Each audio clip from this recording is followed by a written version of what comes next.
Hi, this is Wave of Action Radio Talk, and we're here with Matteo from ShoutOutUK and me, Kiki, and P.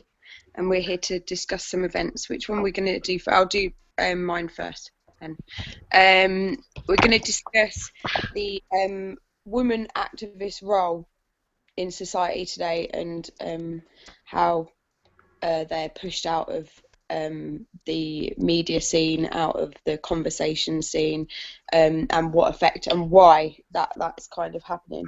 Because we do see a lot less women standing up in. I don't like to use this word, front line, but that's kind of what, you get less women standing up and talking to themselves because of the threats that there is on them.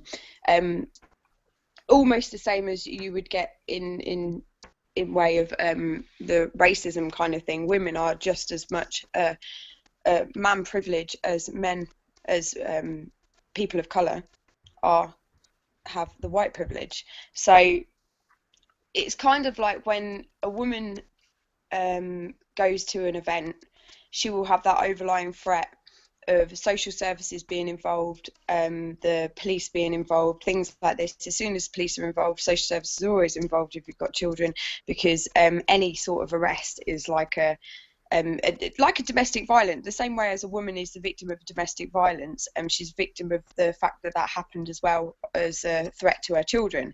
They'll remove the children because that woman put herself in that position. It's exactly the same in activism, with this Cinderella law that's come in, where it doesn't matter what you do or how you portray it. If you don't agree with the government or the way that they put forward their plans and things like that, and you go against them, you're immediately classed as being feisty, or you're disagreeable. You don't agree with these. You don't want to follow rules. You've got an issue with authority. You have no. They'll come to your home and they'll say to you, well, what does your child do? Oh, I home educate. Oh, why do you home educate? Oh, that's because I don't believe the system is good. The system's corrupt. It's got a lot of, the religious factors into it, the product line education, where children just go on this conveyor belt of parrot fashion type learning. It's all just completely stamped into them. Rather than it being learning, it's repeating what they're supposed to repeat from history books that are a lie. You turn around and say that to a social service person or someone in authority, and you're straight away tabbed as having some form of ODD or some mental illness of some type, and then social services would be involved, due to the Cinderella law that's in, where if you cause your child emotional distress, they would class that as you're not giving your child a good start in life, that they have a failure to thrive. You don't educate them. You are by then neglecting them. That's what they are basically saying. So you'll lose your children. So a woman standing up on a microphone, or a woman standing up and going and sitting on one of those, like the Fathers for Justice, where that woman sat up and she had children. Those people, my whole heart goes out to them, because I know exactly what threat is there for women today who have it, and men who are activists as well. But generally, because of the way the system works, where, as Fathers for Justice will tell you, that men lose a lot of rights through parenting. A lot of the children are taken from men just because the woman says, oh, the kids don't want to see them. A woman will have more privilege with that. And in that kind of way, it's making women not want to stand up. So it's kind of wondering, asking how we can get more women into this system of activism. But also, if you look at, like, everybody can name Martin Luther King and all the other great activists that there have been. How many can name a good female activist? Yeah, and there are. You had quite a lot, the Americans, especially with concerning like the Black Panthers and that kind of the 1960s kind of thing that was going on. You had quite a few women that stood up. There was hold on, I've got it here. There was a really, really good one, Marion Wright Edelman, and she founded the Children's Right Fund, and she was the first lady to pass the bar exam, which is the first person that's able to practice, the first lady that's able to practice law. I mean, that's amazing. And I think the problem that you got in that is that, as you said, education is taught by the victors. Education is taught by the people in power. You know, because they shape the way you want to learn. Because obviously you can't study everything in the world. But also the way our educational system is structured is that you can only learn a certain amount of it, and frankly, that's the amount that they want you to learn. So you will remember the great men in history, but in fact, I mean, the majority of women that you learn, apart from the odd Frank or various others, you rarely hear about. It's just massively one-sided. It's just massively one-sided. So people automatically start to believe that actually, there weren't many famous women in the world, when actually there are. Look at Bodicea. I mean, she's Britannia, isn't she? On the statue. I never learnt about her at school. Yeah, neither did I. She was a queen, and she brought this country. She stood against the Romans, and I mean, she was victimised being a woman because her daughters were raped in front of her by the Romans in front of a big crowd. But she, instead of like crumbling, she took to being a warrior. She led her people. Mm-hmm. And history is full of women like that. But also being an activist. I mean, I've left groups before because of unwanted advances from me. That you're trying to work with and constantly bringing in your sexuality into it. I'm a married woman. Do you know what I mean? Like, on meeting me. Oh yeah. That is really actually a really good point. Because when you're online and you're trying to do things online and you're trying to discuss and make connections, this is what this is all about, isn't it? Connections, really. It's all about networking. I mean, that's the same thing. Yeah, and it is really horrible because if you put a good photo of yourself up, you'll end up with men messaging you, go, oh, how old are you? You got a boyfriend? You don't talk to people like that. You don't go in and turn around and go, oh, hi. It's like, God's sake, man, I've got a soul. Don't offend my soul.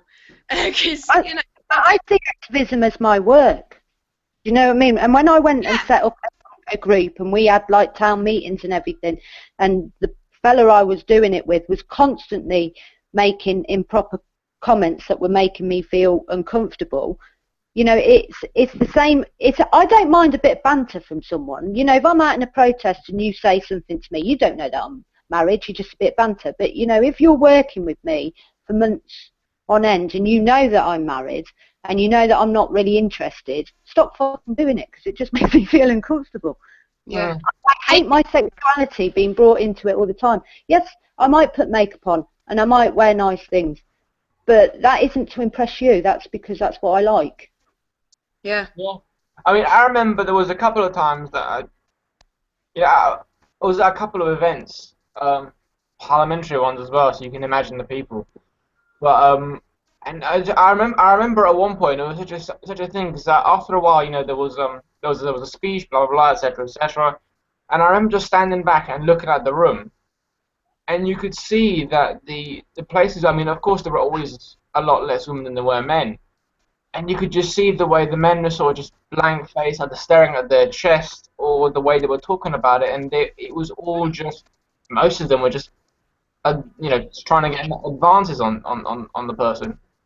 And it's very demoralising to think that, hang on a minute, I've said all of this, I'm doing all these, I'm doing these speeches, I've rallied these people, I've done this press thing, but everything with you constantly comes down to my tit and arse. Yeah. It doesn't matter what I do, my tit and arse, all as you see. That Danielle, or whatever her name is, who puts the bunny ears on and does them activism things, right, it's fine that you might look good. I'd have no objections to that.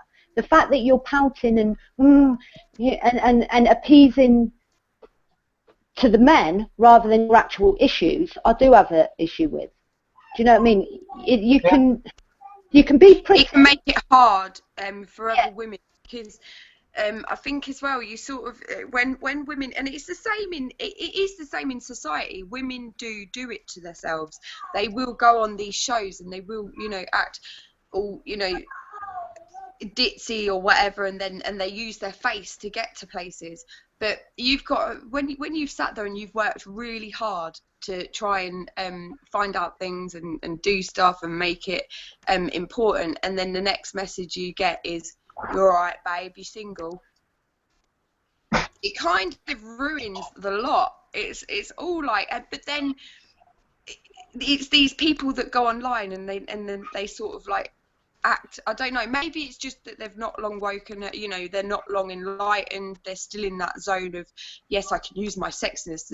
No, don't But do you that see, to because me, that's still selling yourself out. but to me, it's the same exact thing as I don't. You see, I wouldn't put the blame on women. I would put the blame on the media in the sense that, and when I say media, I don't just mean Yeah, newspapers. I mean TV, It's all sorts, because like, it's the same as black people have this exact same problem in the sense that the media always portrays black people in sitcoms, in shows, in movies as always being in the ghetto, always being robbers, always being drug dealers, whatever. And because they are portrayed in a certain way, when an average person goes towards a black person or whatever, they often think, oh well, that guy might rob me. They have perceptions about it. Same in the media because women are always portrayed as ditzy, pretty, blondes have some more shows fun. slags and so No, forth. they fucking don't. Right? We don't have more fun.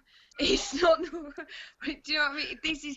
I think that's the thing as well. You get almost like you'd say a French person always wears a beret. Yeah, A yeah. blonde bird is always on the game. Do you know what I mean? That's exactly. You do get a lot of blonde sort of Every, innuendo, and but people I think think you're it's because of the different. media. It's because yeah, of the way the yeah. media, because the media controls us more than we like to admit, I'd say.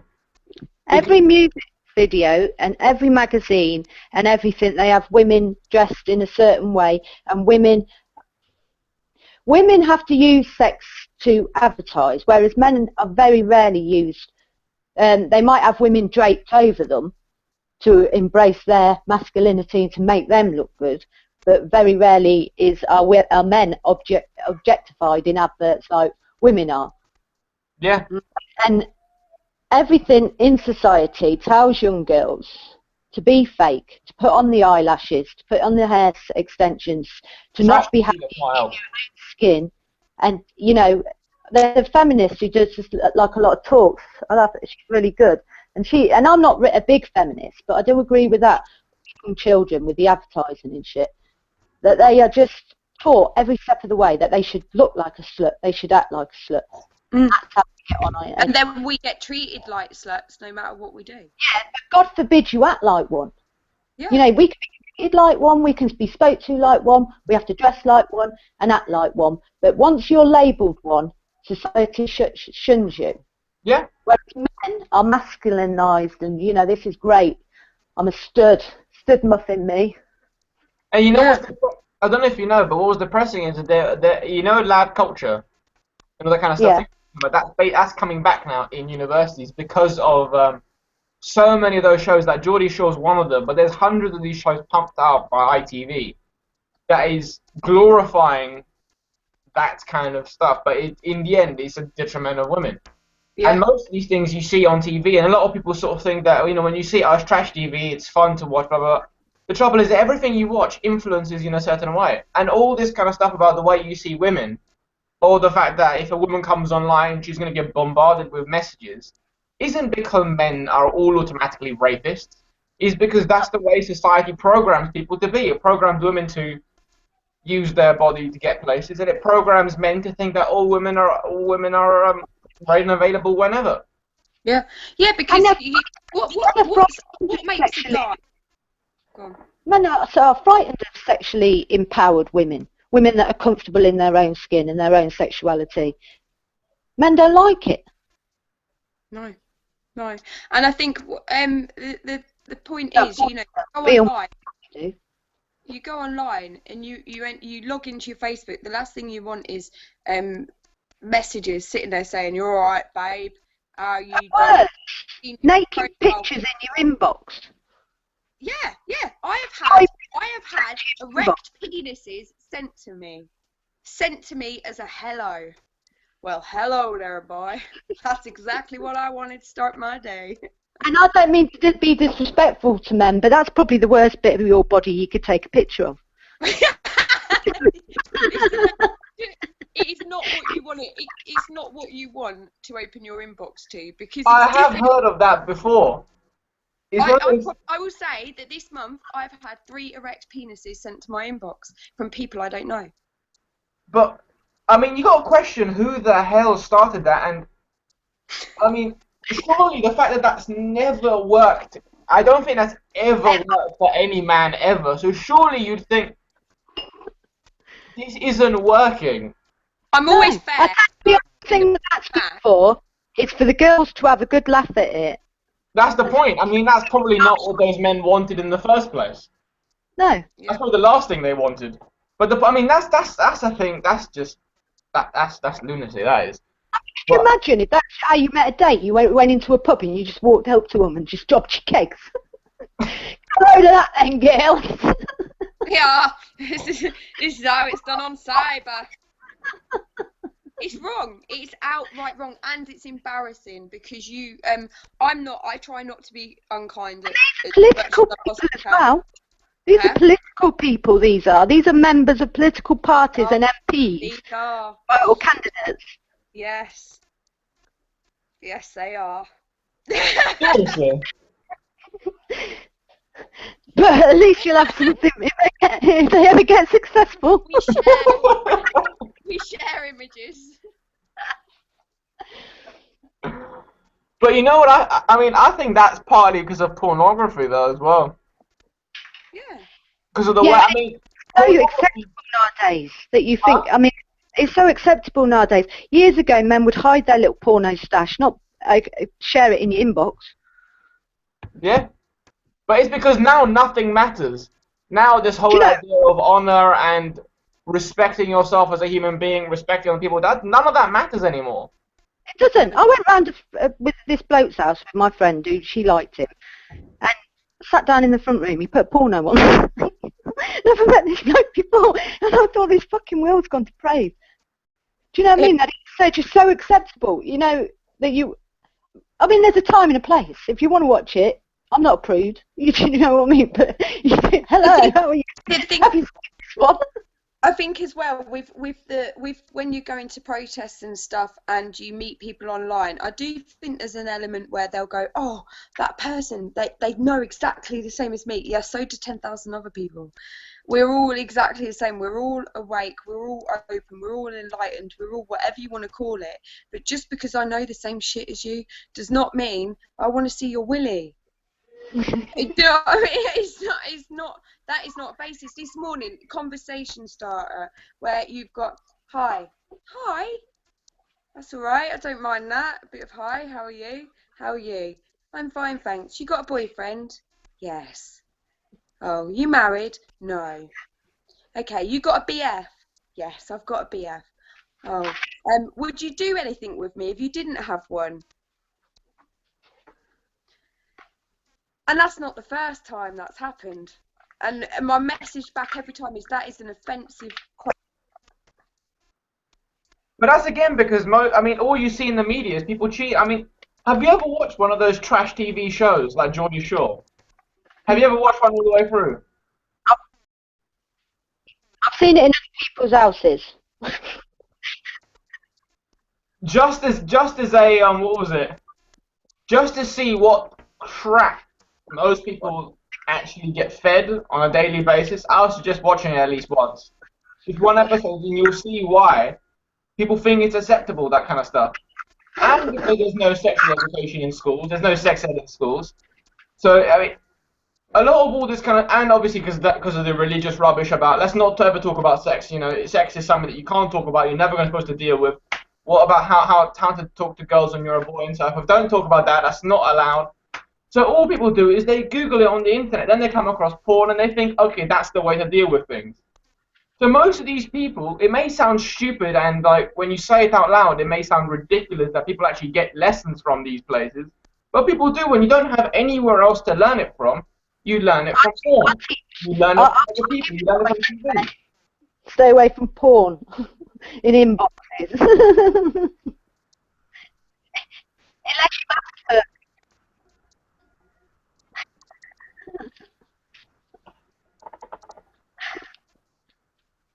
I can't hear you. She said, forward it on to me, I don't like it. And I'm like, no. No.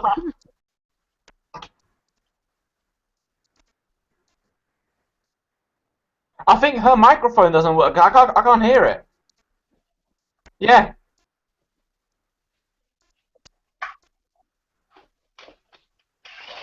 Come closer. Can you hear her? I can hear her, but she's quite faint. But I've got headphones in. Ah, I can't hear her at all. But I can hear her quite loudly before. Oh, she's gone. She's going to come back in. Yeah. Yeah, I think that, you know, you don't hear enough about women in activism. And you have some. What's it? Is it Celia? Celia? She went to prison for Occupy. Oh, Celia something. I can. Yeah. Yeah, you know, she's a woman. You know, she's. And then you've got the Pussy Riot, right? What a Pussy Riot, isn't it? Pussy Riot. And the Russian one. Yeah. Can you hear me now, Matteo? Yeah. Cool. So But yeah, you know, no, I mean, it's not that women aren't doing things. Yeah. It's not getting the. You know, they don't get as much credit for what they do. Yeah, yeah. I mean, a lot of it, I think it's but it's because I mean, it's all about media stereotyping, isn't it? Because I mean, media won't report on, for example, a black person unless they've done something wrong. They won't report on a young person unless they've done something wrong. They won't report on a woman unless she fits the stereotype. And because you get those stereotypes, the women that are leaders, the women that are activists, the women that are doing something that's not in what the media sees as a womanly thing to do, they're like, well, that doesn't fit the bill, that doesn't fit what we want to portray women as being, so let's just not cover that. And then they cover women that fit, that do the things the media want them to do. I mean, look at that woman. And her name escapes me because I'm crap with names. Same. Biff, Fat Free in Ireland. Britain and Ireland Fat Free. And she was at Balcombe, long hair, and she did a lot of speaking. I mean, she's done a phenomenal amount for fracking. Yeah. Probably doesn't get half the credit she deserves. Is that the one that turned round and said that she'd called him a liar, that MP a liar, on BBC? Yeah. Yeah, I can't remember her name, but yeah, she is. She's done a phenomenal amount of work. There And was maybe some of it is women don't push their ego forward as much as men. Women are doing it because they're doing it from the heart. And men are doing it from the heart, but they also like to say, oh, I'm doing this. Or maybe it's just we don't like going online past 9 o'clock because strange people come out. You know, like maybe it's different priorities. Like, I mean, media is important, but maybe and men recognise that more, and they maybe push for the media more, whereas the women are more actually doing all the organising and pushing forward. That they are doing a bit of media, but they're you know, for me, it's got, to me personally, I think it's got nothing to do with gender at all. I mean, yes, the genders are different. There are significant differences in some areas, but if you look at other animals, there is very little difference within our sexes as there is in many other animals. I would say it's strictly a societal thing, because if you look in other cultures before Western culture dominated the world, there'll be women leaders primarily. Yeah. As organizers, and the men were seen as expendable because they'd be sent to war, so the majority of them would die, so they wouldn't be part of the construction of society. So men were seen as almost second class. I'm not saying that that's right either. I'm just saying that the way men and women are perceived in this society today, I think is strictly from a societal standpoint. And the way women are ignored in society, I think, is partly to do with maybe they don't push themselves as much because they don't see. It's almost like humans react on role models. If you don't see role models, you're gonna find it hard to break through that, because you always people always tend to look at other people before them and say, okay, you know, well, that person did it, so can I. If there's a lacking in role models, then a lot of people will find it hard to break through. Of course, there will always be people that do it, but if we don't cover the role models and so forth, then it's harder for those people to break through. I mean, and a lot of people say that like women should, you know, be running things again, and I don't necessarily think that, because I think that it should be a mix of both. It should be equal. Masculine and feminine, because you do need strong as well as nurturing. But I think the only way forward is if women do push themselves a bit more. Yeah. But I mean, the thing again is that even true? Is it down to women again? Because if you look at, have you ever heard of Sabia Benita, the woman that ran for mayor of London? No. She had a pretty decent campaign budget. She's really, really interesting. We interviewed her, and the media didn't care, could not care less what she had to say because the fact that she was an independent, and let's be honest, it's probably because she was a woman as well. They just couldn't care less. She was a strong woman. She's an amazing person. But a lot of The youngest MP to ever be elected in Great Britain was a woman, and it still is. I think she's still in Parliament. She's about, I think it was, she was 21 when she got elected in Northern Ireland, but nobody hears about that. I think women are, it's a fear of women as well. I do think that men can be fearful of powers women can have over, influence, should I say, that women can have over men. I bet Mrs. Cameron's got a lot of influence over Mr. Cameron. Probably. Oh, of course. It's so the saying goes, behind every great man there's a great woman, or Or is it, something the men wear the trousers, but the women pick what colour they are. Yeah. something like that. I haven't heard that one before, but yeah. But I mean, I don't think so much as I think it's the same thing that are keeping women down, if you want to call it that, is the exact same thing in my belief that are keeping other minorities down, in the sense that it is a white, rich, male world, and obviously if you're a white, rich male, the majority Exactly. want the power for themselves. If you got £100, and one person coming up in the world is going to make you go down to about £60, the majority of people are going to say, "Wait, hold on a minute. Let's try and keep these people down because I want all the jobs, I want all the things for myself, I want all the power." Yeah. So I think it's just the same sort of fight that is happening for women. It's the exact same thing that black people are going through. It's the exact same thing Asian people are going through. It's the exact same thing that Muslims are going through. And it's that segregation. It's the segregation of in exactly the same way where you would have a white privilege, there is a man privilege. Male privilege, yeah. Yeah. And as you said, rich men. And I watched, I don't even know what the fuck it was called, but it was horrendous. It was some matchmaker. She was like matching up women for rich men, millionaires. And there's loads of those organisations. And I mean, it was like a meat market. And these, like one woman was like probably about 19, 20, and the bloke was in his 40s. And I think, oh my God. And the way they talk about these women, it's just like objects. And I think, you know. And women are a commodity. People who see women as objects, that see women that should be there purely for their enjoyment. Yeah, women have always been a commodity. Always. But the thing is, I mean, it's not just women. We're all a commodity. And one way or another, just some people more than others. Because unless you have $1 million or something in the bank, and this is where the whole idea of, you know, and this is where all the different plights come in, and the different plights, I think, segregate us as much as unite us, because women are fighting for their corner in a sense. They're saying we're not getting the same amount of pay as men, we're not getting the same amount of rights as men, we're not getting the same amount of recognition as men. But minorities are fighting for the same sort of thing, and in the end, anybody that isn't a couple of million in the bank is fighting for that same thing, because why can't we have healthcare? If these things exist, why the fact that I can't pay for it because then I wasn't born into a rich family, why can't I own it? Why can't I be healed? Why do I have to die of cancer if there is a cure for it, for example? Just because I don't have enough paper to deal with, because that is exactly what it is, paper. So I think, you know, I think the plight is just the same for pretty much anybody, and the way it would result for women. And what in my belief is that it's coming up to the point where it is the sort of what's the word? A backlog? Not a backlog. Something else that's coming off of capitalism, in the sense that we're in a society where nothing else matters but money. Yeah. And because we're desensitized to everything that doesn't involve us now. Nothing else matters, realistically. That's all people care about. It doesn't matter who you are and so forth. It just matters if you have money, and then you can do anything you want.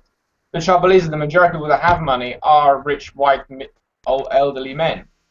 therefore they're going to tailor society to favour them above everybody else. Yeah. Yeah. And obviously those men have desires, and that's probably why they denigrate and treat women the way they do, because they see they want women to be treated like that in society, so it makes it acceptable for them themselves to treat it. It's a Also, very, very selfish system in the sense that happy to accommodate that, which is kind of justifying their actions to themselves.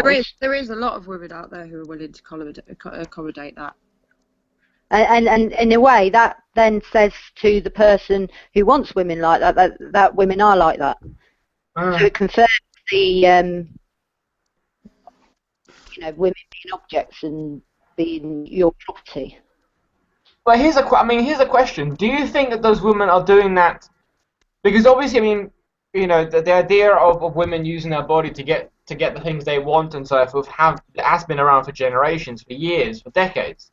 That people have seen kings being manipulated in such a way by women and so on. Do you think that is a power for women? Being afraid of women's power over men, because women have the power to manipulate those situations, and many do. We're by no means angels as a species. Yeah, no, you're too right. But I mean, do you think that is now to detriment of women, or do you think that's more of a I mean, do you see that as power? Do you see that as a good thing, or do you see that as something negative? It's got to be negative in a world made of connections and truthful and honest connections. And manipulation of any type is a dishonesty. And how many of these women actually are happy? Like especially the ones that go after the real rich old men that they know are going to die in a few years. Say they've got 10 years left in them. What of them 10 years that you're going to give are the most miserable fucking years of your life just for a few dollars? Well, wouldn't you rather be with somebody that's like you could have that could have been their moment, that could have been their connection, that could have been their time, and they've spent it chasing, like you said, a piece of paper. But I mean, do you think then it's because of the fact that we covered nothing else but paper now, to the point where, I mean, you'd say for example, I mean, we cover a quiet, easy, peaceful life, and the only way you can have that without worry and stress is to have endless pieces of paper in your bank account. But I mean, I don't know. To me personally, it's now become just simpler than that. I think we cover money as almost like a drug now, because that's all we've been pumped into our system. We're addicted to it. Yeah. Because of the way the media, all they keep saying is you gotta make money, you gotta do this, that, and the other. The music, all they're talking about is making money. And then Making money. Everything's an investment. Nothing is just to buy. A house is an investment. A car is an investment. A portrait is an investment. A pen is an investment. Now, it's not, I want to buy a pen because I like that pen. I want to get this house because I want a peaceful life. I want to live in it till I die. Nothing's like that anymore. Everything's about making more money till you're dead. But look at the spin that they put on things. The BBC this morning did a thing about the number of people going self-employed. And the woman who was supposed to be a financial expert or whatever was like, oh yeah, it shows that when the shit, well not the shit hit the fan, but basically when the poo hit the fan, it shows how many people have been resilient and gone self-employed. Well, no, because the job centre is forcing people to go self-employed, selling stuff on eBay or ironing where they've got no hope of making an actual living just to cook their unemployment figures. Yeah. It's not. There's people that have been refused benefits. The only way they are going to get any money is by becoming self-employed and getting tax credits. It's a hidden benefit. It makes you look like you're dealing with the problem when you aren't. And you've got the point where you'll have money, where they'll pay you money, say tax credits, and say if you're a single person and you've got a child under the age of 5, a lot of people don't want to go to work and leave their children with other people to get rent that they could have paid for because they don't want to leave their children. Do you know what I mean? A lot of women don't go out to go get pregnant and then lose their... I've got a friend, she's got 4 children, her husband died. and left her. That's not some, you know, she shouldn't have to sit there, and then the next relationship she has, if that person sleeps over 3 more nights, he's then responsible for her. Then her money stops and he has to support her. Women are always looked at as a burden as well, when it comes down to women who haven't got that career path with that big grey suit and the children called India and Poppy, whatever she wants to call them. People like you're that. talking about what's her face? Sourtits. Kate Hopkins. Yeah. Oh. Yeah, and when you've got women like that which say a woman should go out there, no, do you know what? I believe fully, right? If you have a child, you nurture that child as long as you bloody can, because once they've hit school, you're never going to see them again. Not really, not properly. It's never the same again. That's your moment to bond with them. Don't allow some rich posh tart to turn around to you and tell you your only reason to get out is you need to be a powerful woman. You need to think about money all the time. And we wonder why so many kids are fucked up these days, because they're latchkey kids. I mean, I grew up in care, so obviously I always craved a mother. And having 4 kids myself, they are the most precious, every second that I spend with them is the most precious time. And it doesn't last, it sounds like a long time, you know, like 18 years. Well, now they don't leave home until they're 30 because they can't afford to. But Yeah. It goes so fast, it's in a blink of an eye from when they're a baby to when they're older. And really, I didn't agree to this system that's in place, right? Before I was born, I didn't say I wanted an MP, I didn't say I wanted to pay taxes, I didn't want to say I had to work. This was forced upon me. Now, my basic right is to have and raise children. And for any parent who wants to, and there have been times when my husband stayed at home and looked after the kids and I've gone out to work. Yeah, and if they don't like it, give us some land. Give us some land and leave us alone and let us go. And we'll quite happily bring our children up without the help of the government. But they need slaves. Yeah. Yeah. As simple as that. I mean, it's the whole, you know, you're sort of quoting Moses there, you know, let my people go. No, because we need you to finish this stuff. Yeah. But we're not gonna help. It's the same, you know, it's a Bible story, but you know, there is truth in that, in the way things are. Let us go. Well, we can't because we need you to run the society that we're living off. Yeah, and that doesn't make us feel like we can't no longer parent alone now. We now have to we can parent, but only as long as the government finds it satisfactory.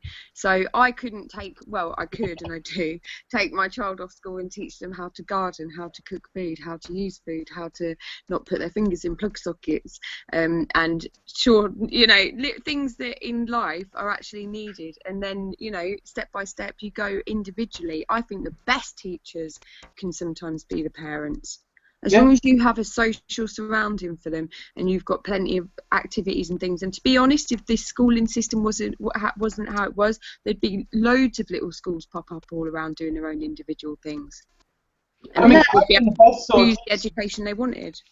The best teachers are the people you meet along life, and obviously your parents being the guides of that road.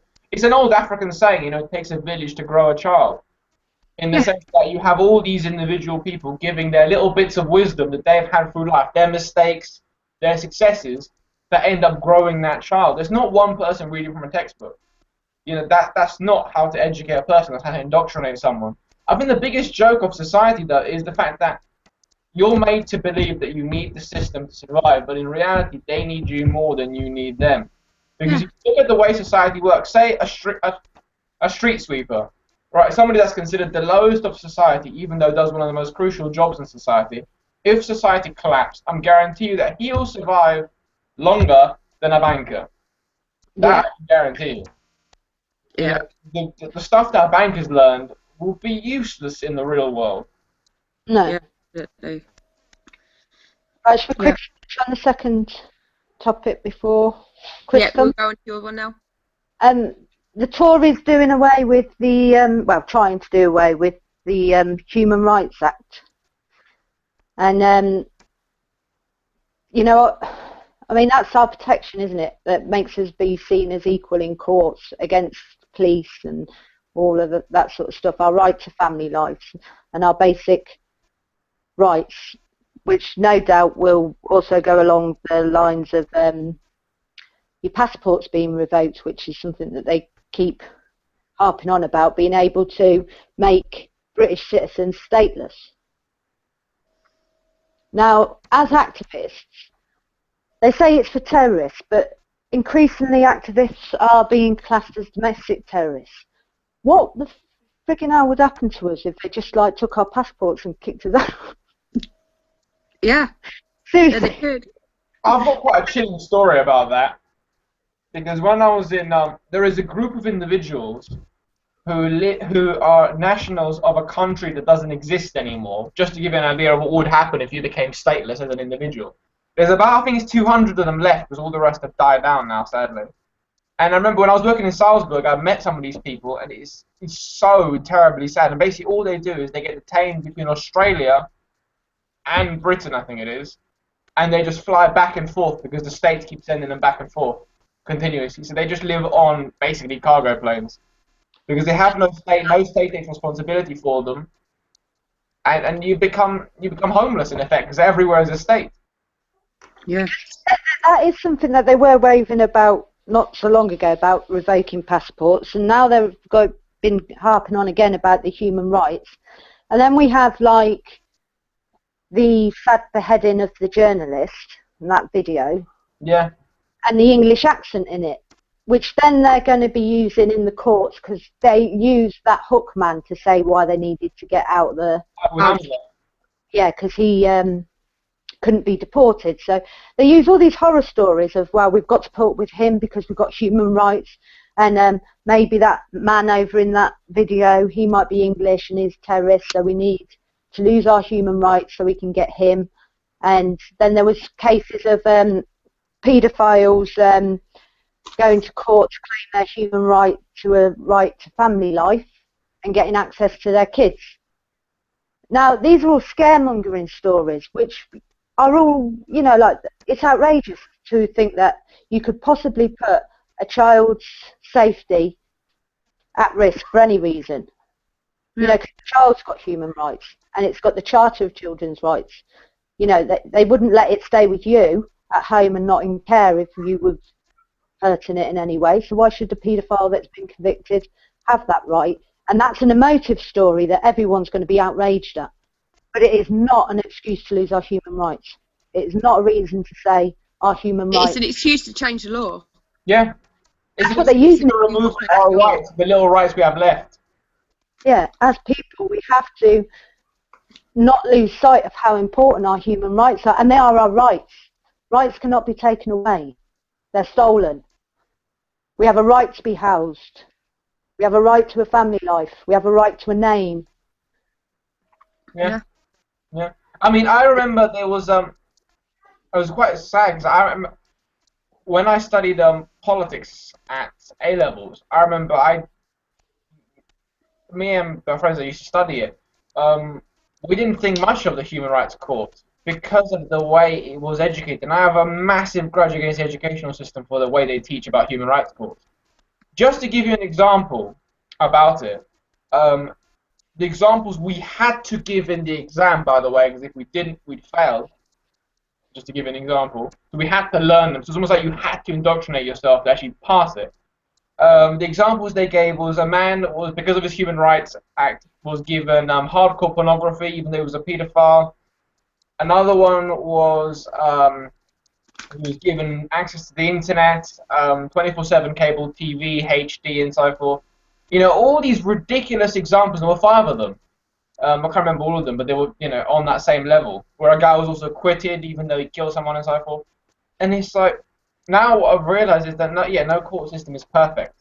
But for every one that the Human Rights Court gets wrong, let's say, if you want to call it that, although you don't know the full story of what happened anyway, for every one that potentially gets wrong, about 10 others they save from the injustices of the British government.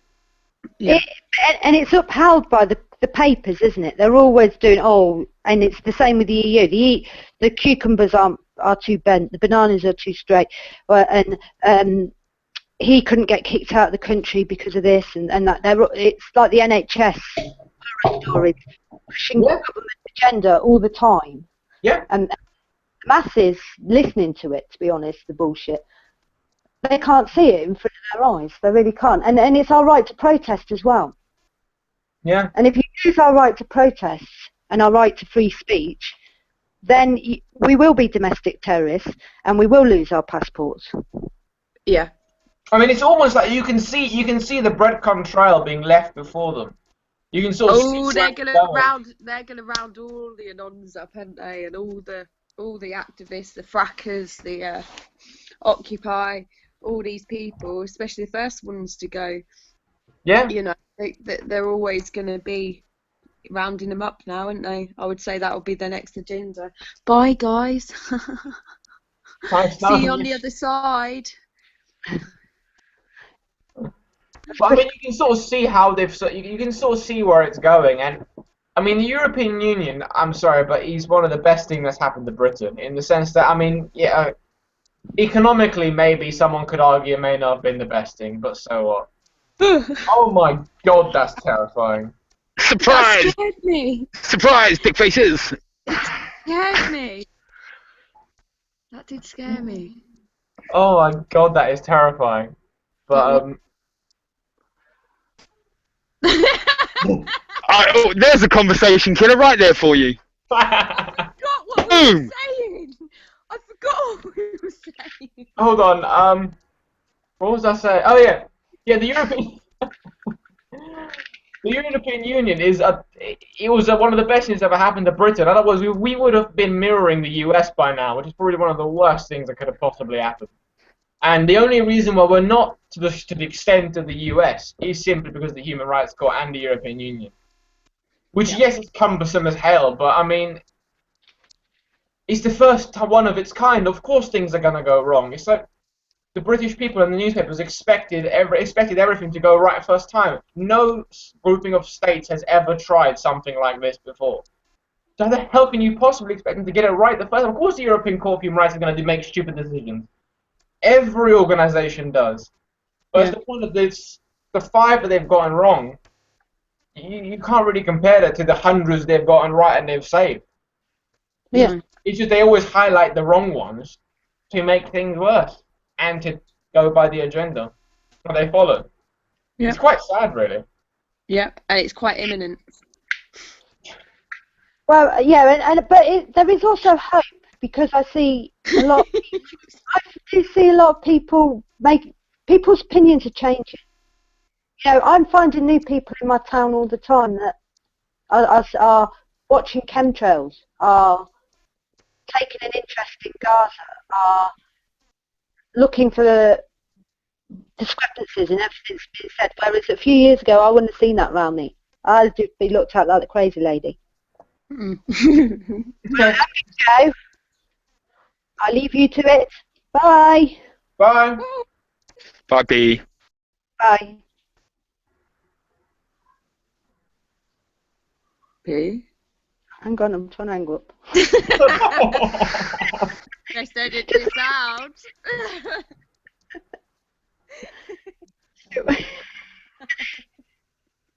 Not the smoothest of exits, I must say. I'm always smooth. Smooth. Real smooth.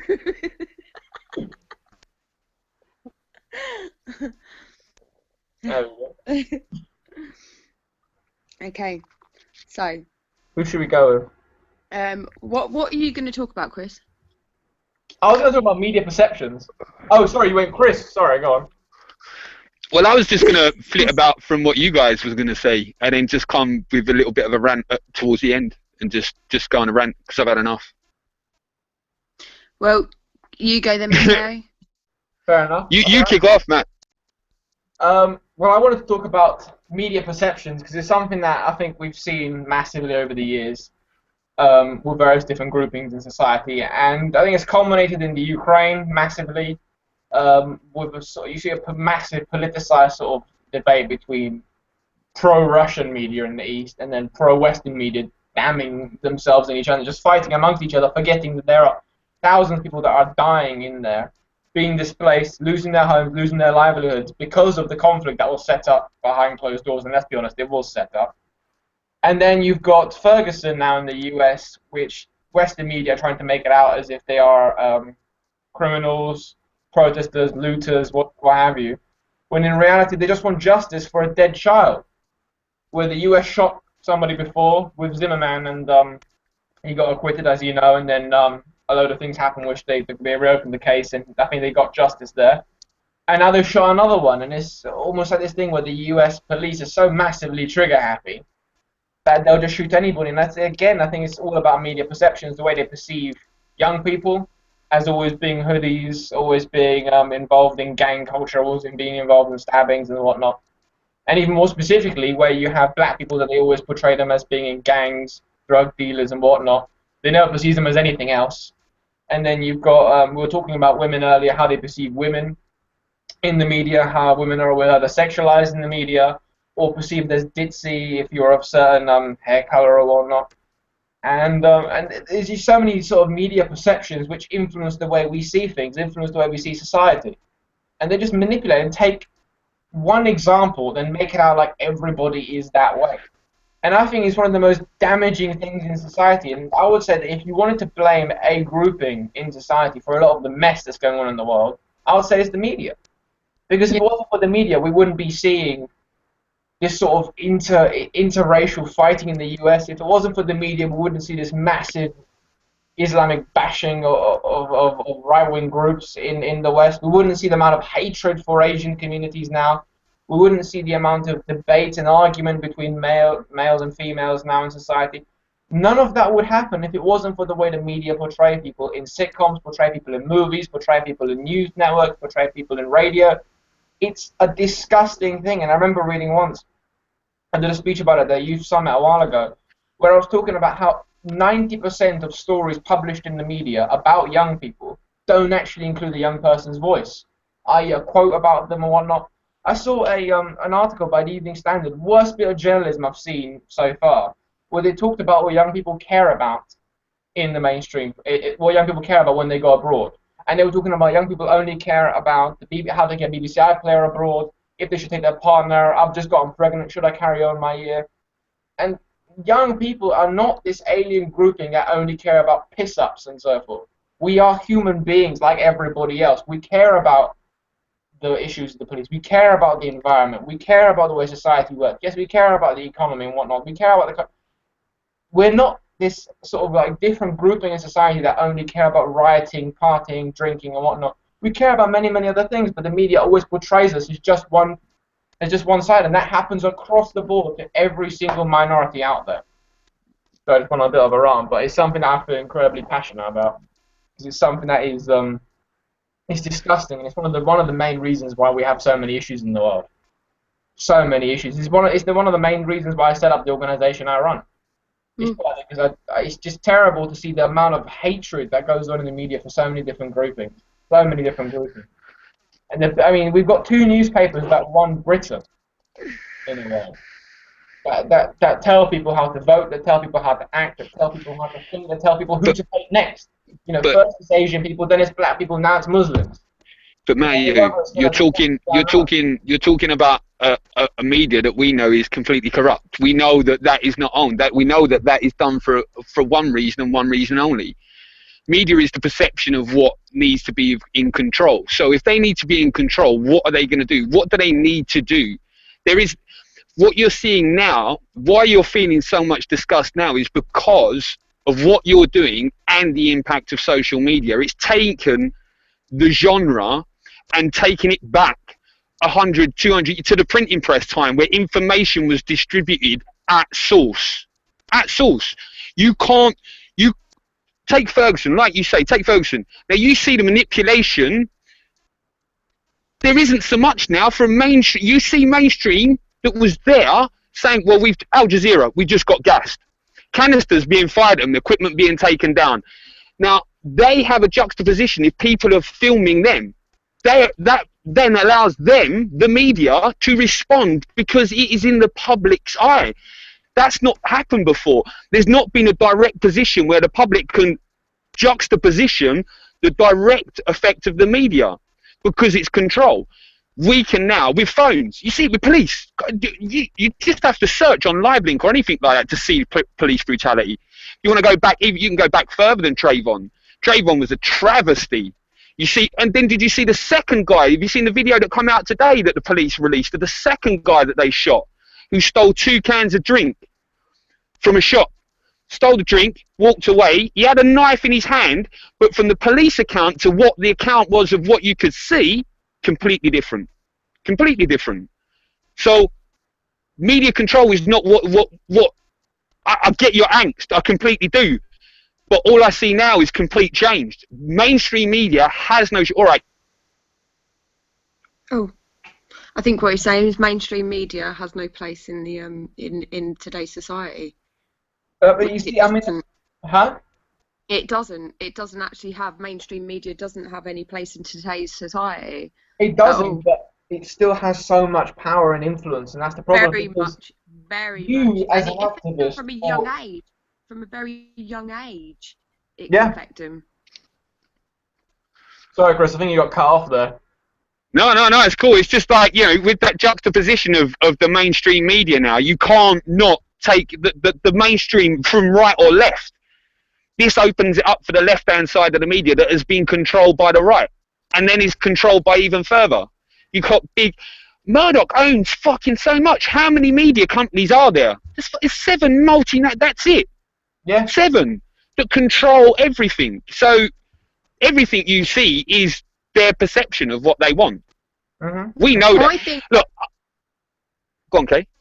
I think personally as well, with them, with it being people like Rupert Murdoch and people like that, that the control of the media, we're not seeing the bigger picture sometimes. That we say that it's a class war, it's a race war, it's a homeless person war, it's all that kind of thing. Sorry, something flicked up then and distracted me. We say it's all this, but what it is, it's a war in the movement. It is the 1% and the 99%. That is exactly what it is. There is no other wars. We are standing for anything and everything that's right in this world, and they are standing for anything and everything that has a price on it in this world. And that is it. When you could start earning money from the media, that's when it becomes corrupt. If you don't have the 1%. And if you don't, media is part of the 99%. I think the one thing that's worrying, I mean, the thing about what we're seeing is, I mean, we check social media, we are socially active in circles. You type in Ferguson and stuff on Twitter, and you can see what's going on. As you said, you can see what's going on, but the majority of people still rely on newspapers. They still rely on TV. And the sad thing is that the mainstream media have still so much power, despite the fact that we can see reality of what's going on our fingertips. All you got to do is pick up a phone. Most people don't. And the thing that's sort of worrying in my mind at the moment is what the media, mainstream media, is going to do with their millions. Because I think you'll be deluding yourself if you can think that one day mainstream media is going to die out without a fight, because they're not. They are losing, yes, a lot of money. Newspaper circulation is going down. But what I worry about, because the internet isn't something that's isn't something that is for everybody, in the sense that it's almost like yelling in a room in a crowded football stadium, and the people that have millions have megaphones. So, in my idea, what I think what worries me is that when the mainstream media, because there are old people that make those decisions that still think press has a future, print has a future, when they suddenly realize it doesn't, are they going to drop printing, dump all their information and all their money online, and then dominate the online alternative media scene? Because something like The Guardian, for example, so they can do that. They could. They can't, no. They can't, because there's too many people out there to juxtaposition. If you've got the movement that we've got, and as well technological advances, where you're still thinking in this current paradigm where technology is at this level. If they wanted to make a sweep and take the ball now, they could, quite easily. They're trying that with net neutrality. They want to take control of the internet, have it for themselves, so they can stream what you get, pull back bandwidth, and we wouldn't be able to do things like this. But technology moves too fast for these people, and it will move faster for us because we're ahead of the curve. We're getting that technology and we're using it, we're manipulating it, and we're thinking of new ideas. Look how Facebook's grown up. Compare Facebook to Twitter. Instant feed on Twitter, Facebook's a little bit slow. but you'll still get a constant stream of information. The majority of kids now are not using Facebook. They don't want to use Facebook. They want to use a more instant kind of chat. Snapchat, they've gone up more over to Instagram with pictures and going like that. You're talking now as if these people are going to be around forever, because they're not. You you do media. You're so what? How old are you? You're young. What about all the people that you're with? What? They're not going to get older. You're with this technology. You're like, you know, I'm 38. I've grown up with an exponential growth of technology and seen it till I've got a phone in my front of my face and I'm chatting to 3 people across the country that can be broadcast around the world. That's how much technology I've seen in that short period of time. What are you going to see that's going to change everything? That's the mind blow for me. The concepts of media are going to change people's perceptions again, because you're going to have different formats to view media on. You see, I agree with you, but there is one thing that is always at the back of my mind, is that we as an organization, yes, are growing, but we are nothing compared to the mainstream and the amount of money that they have got which backs them. And the point is that money is what counts. You're going to find a 19-year-old that is better at computing than me that will willingly sell his soul to any news network and give them the access to the internet that we have as activists, right? One thing. Second thing is that you're talking about Facebook, Twitter, Google+, which is what we're on. Who owns these companies? We use Zionism. and we have the right to use them for now. If they suddenly decided to switch all this shit off, or decided to manipulate it, or make sure that only the hashtags that manipulate or work for them go through, there is nothing we can do to stop that. There's another internet. We're putting all There's of another our internet, mate. in one basket. Another internet. That is in my mind. Sorry to be sort of kind of. No, you're completely right, because that's the whole point of net neutrality, and what they want to do is to shut it and cut it down. But Yeah. you've got mesh networking. Like, people forget how the internet started. The internet started with a peer-to-peer connection, one person to one person. That's all it is. Then people started having servers. People own their own servers now. To create another network and create another internet is simple. It is not difficult. As soon as if you don't need ISPs, all you got to do is start connecting computers to each other, and this is so simple to do. As soon as you do that, a new internet forms. No control, no nothing, new boundaries again. They're trying to snap down on this now because they know that they can gain some control of it. But there's that probability chance that, like, well, people can say, well, fuck it, we'll go to the other internet. We'll go to the dark net. We'll switch over to that. No matter what, mate. But there's still only a percentage that will switch over to that dark net. That you still not reach. Then you are no longer reaching the masses. You're only reaching them to your own. There's no point in being on dark net. Eventually, they'll round you up and take you in. But then that growth will start again, though. You think that you can't stop an idea of revolting against society or against oppression in any way when your liberties have been taken away from you, when your freedom is taken away from you. Just look at the people in Gaza. Getting bombed left, right, and fucking centre. Are they giving up? No, they're fighting because they've got nothing left. It would be exactly the same. The rest of us helping and spreading the message and saying, right, this is happening, that's happening, this is happening, help them, we wouldn't have had the uproar we've had. Now, if we were all banned from the internet, you wouldn't get that uproar from people in general society. You'd only get it on your internet. Yeah, you'd get it in a small group. Yeah. Small group get picked off, though. I mean, what I would say is, and why this right now is so important, is because right now, these organizations, wrongly for themselves, believe, for example, that print is still good. They are incredibly elderly, and so if they do not have the same kind of connection to the internet for the moment, I think we have this advantage for a limited time, and now is the time that we need to act. We are on a time, but we don't have all the time in the world to do what we need to do. Net neutrality is showing this, so for the time being, we have a huge advantage.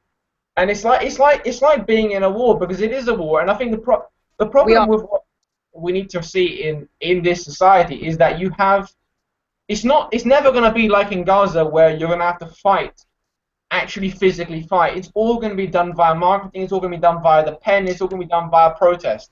None of it is going to be on the ground physically with violence, because that's not where our society changes.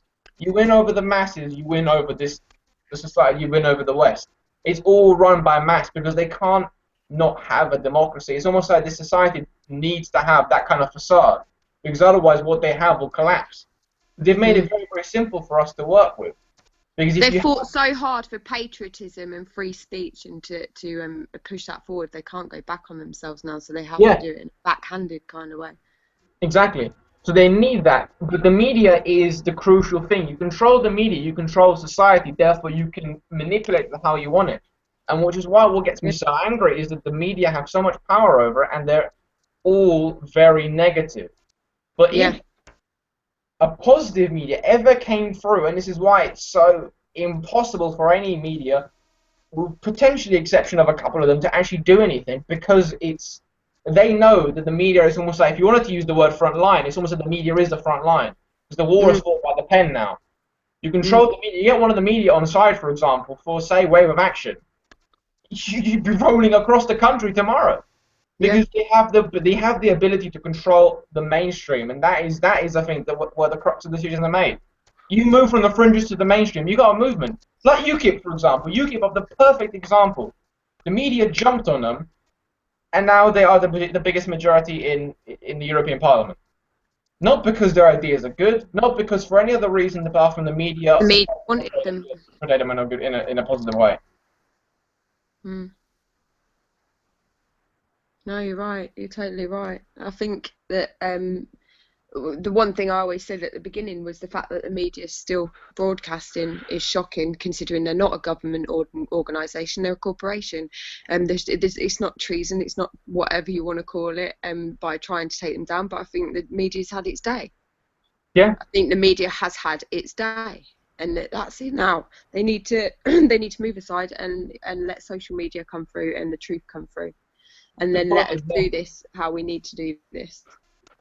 They won't go down without a fight, though, and I think that is where... I mean, the crucial bit of it is going to be the internet. Where the mainstream are going to get their information from in the next couple of years is going to be crucial.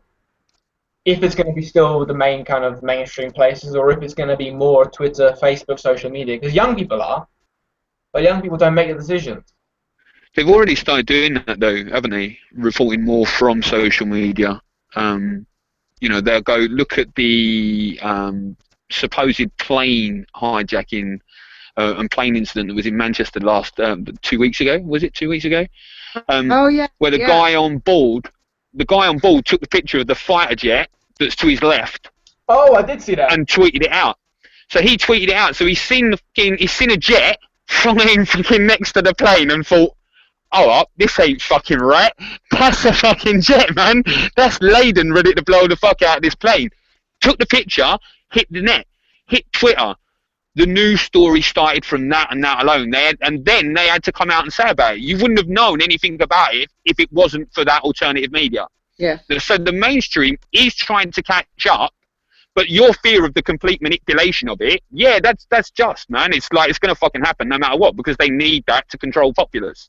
Like you say, through the flow of media, is that if that's the only knowledge that people are getting, then they're only going to be able to feed on stupid, fucking ridiculous ideas that are not going to help anyone. But I always think of like you think of that, I think of the other X factor. People will not take it. There will not be everyone that will take it. You can stamp people out, but the fucking thing will carry on. History proves it. No matter what has been crushed, what uprising has been crushed, it has come back. It's never died out completely. It has come back and fought on and fought on and fought on. That's the human spirit, man. And I don't think that we're on History's always also denoted that when oil crashes, that population crashes. Yeah, I mean, that's the point.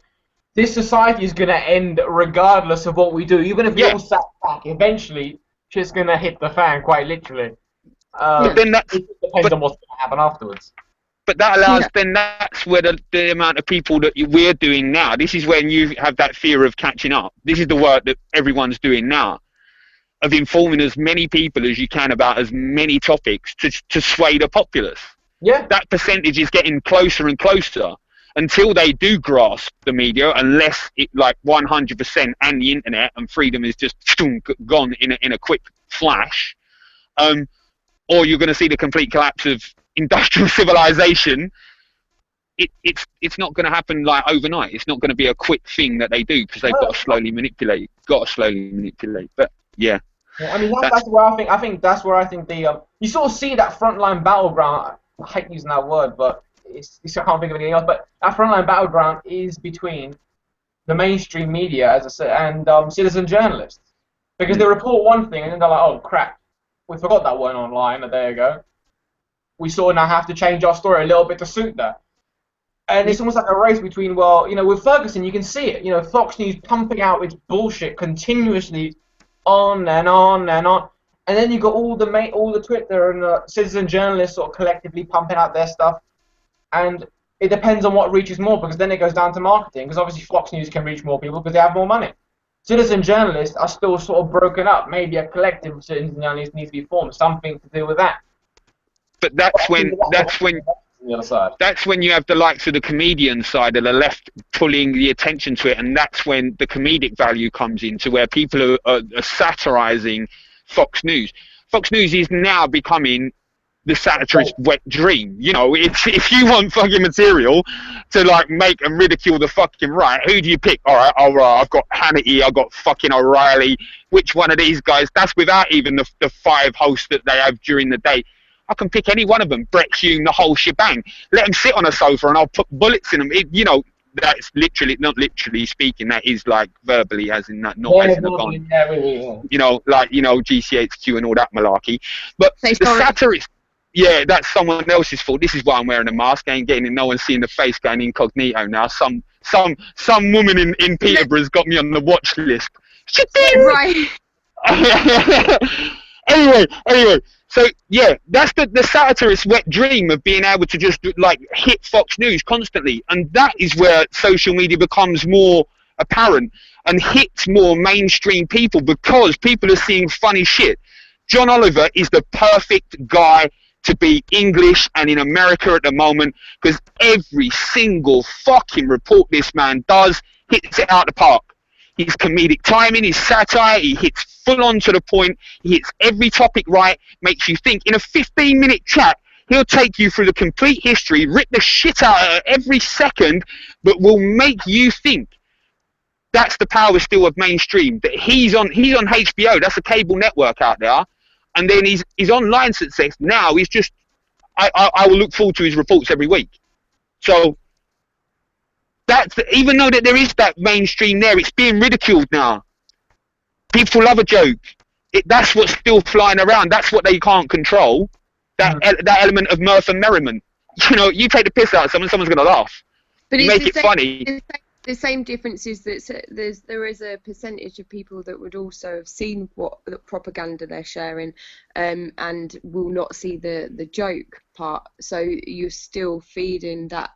You're feeding the ones that I've got friends where I have to go, acquaintances, that I can tell them one thing and next week they'll have totally forgotten what I've told them. They'll just totally be back straight in the mainstream, and they're just sucked straight back in. There's nothing. Some people I really do think they'd need a lot of therapy and a lot of help to get through this if they actually did.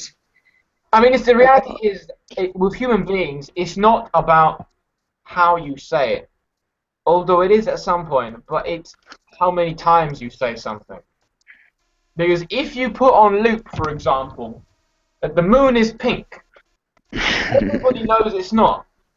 But if you put it on loop every Friday night, every Thursday night, every Monday, the world will be pink. People will start to believe it. People will start to believe it. And this isn't a new tactic. Romans used to use it to make. This is why the media has separated. Sorry, this is why the media has separated people into A-list, B-list, C-list. Did you hear the way that they were like, oh, this is Russell Brand, D-list celebrity from UK, and it's like, oh, I'm going to trash you because you're only D-list. He's only allowed D-list because they'll blackball him to a point where he can't get any higher, so that his voice will only reach a certain amount of people. And this is the thing, they create these divides within celebrities as well, so that nobody becomes too big for their boots. Yeah. So it's all about control, so that they can destroy if they need to. They're the ones that die accidentally or have sudden car crashes and overdoses. Exactly. But that's, I mean, that's what it's about in the end. It's about that control, and I think that we're in there is it is a war. You know, that is the exact right word to use it, in the sense that there's a war for people's minds, and Hmm. that's the thing, the difference in human history, that it's always been physical, but now it's a war on your mind, in the sense that you are fighting for people's beliefs, you are fighting for their mentality, because the mainstream have destroyed people's ability to think clearly, people's ability to think rationally, people's ability to think normally. Yeah, To but the that's point. not just the main. That's not just the main. Like, to say to stop people thinking rationally is an educational thing. That's a societal thing. Now you're talking big conspiracy shit. Now you're talking, because that ties it. If you're talking complete manipulation of design of the media to push and steer and socially engineer a society, then Yeah. you're talking from a higher plan upwards. So that then comes into coalition. You can't not think critically. These people that are high up own the media. That's what I'm saying. That's what I'm saying too. If you insinuate that the media is controlled for people's perception to make them believe and to design a society like that, you are ultimately saying that you believe that there is some kind of organisation that is completely designing society this way. There is. And well, yeah, I can't not disagree with you. As much as I want to, as much as I've been rational for 37 years and 1 year of like conscious thinking, I've taken and consumed the most hugest amount of information. And no matter what, in a rational, critical thinking mind, you can't not help but think that way, which is the absurd thing. Because now I think of myself as being fucking fringe lunatic. I wear a mask in front of a camera that's fucking, you know, what is my perception of myself now? Because I know if I believe that a media is controlled, why is a media controlled? Because they want me to think and want me to act this certain way. They want me to buy a certain product. They want me to spend money. They want me to live my life that way. If they want me to do that, who is pulling their strings? Then if who is pulling their strings, who is giving them the money and authority to do that? That's what it leads to. No matter what question I have come back to, media. But what if it is them who is the money? There's no point thinking beyond that, because we know the media is to control the masses. It is to control the masses. Stick a bit of fluoride in the water, put a bit of TV on the box, give a bit of GMO product to, genetically modify somebody in the ways that they want to. Bam, you have got a world ran by some sick psychos. And it doesn't matter whether you put a tag on them, you just head for the money. Head for the money and where the information comes from. There was BBC, I told you, remember, there was a Swiss think tank that disappeared afterwards, that they traced the source of money. And I'm not gonna go any further than that, but Yeah, we'll chat off air about that one. You can tell us off air about that one. it's the Crown Commission. But I mean, it was an amazing report, and he published it online. But the point is, what I'm saying is that the world is a very, very simple place when you think about it. And what is amazing, and I've got a perfect example about the way, about manipulating people's minds. But before I go into that, the world is a very, very simple place. If you look historically, people have done this for generations, and it's weird because as you said yourself, with even rational mind, this isn't happening, this is not happening. But then you look historically and think, okay, look at Hitler, for example. Everybody hates Hitler. Everybody hates the Nazis. They manipulated the media and used their propaganda to make people go to war and hate Jews, right? They did that. Everybody accepts it. Well, apart from some right-wing nutters, but I mean, let's ignore that for a second. Everybody accepts that, right? So why is it so believable for that lunatic to have used it, but not this? As soon as we think about it, nobody else could possibly have thought of that tactic, despite the fact that they did it, the Romans did it, the Russians did it, the USSR, every organization in society has done it, but apart from the West, which we are, of course, saints, and we don't do those kind of things. White privilege. We are in the system ourselves. We're not meant to think that way. And an example that I'll give you right now is when I was studying A-levels not too long ago, because I'm only 22. When I was studying A-levels, I remember that in the exam that I did for politics and history, I had to talk about how bad human rights were. I had to. There was no other way, or else you failed the exam. I had to talk about there was 5 examples that you could pick from. and all of them were about paedophile getting access to hardcore pornography in jail, another one getting released for murdering a woman. In all these examples, and you have to talk about how bad human rights is. That is manipulation of children, but to hate the Human Rights Court. After that, once you leave education, you have to have the media, because they're thinking, okay, once they leave education, how do I know he's not going to unlearn all of this? But the media, yeah, the indoctrination. Yeah, I completely get with indoctrination, but then and that's the alarming part to me. I hate to think that's like you said, that niggling thing that's in the back of your head. Because you see what you're doing. You've been and seen stuff, and you've reported on it. You understand what the current situation is. Now that you've got that niggle in the back of your head, I have exactly the same niggle, because I've all the evidence that I see point to complete social manipulation. And as a rational person, I've had to come to that conclusion. No, like you say, you look back in history. You can even look brief history, man. You just Bay of Pitt, Gulf Tonkin, copious amount, northwards. Just what? To believe that any government is not manipulating you, is stupid. And I was stupid for 37 years.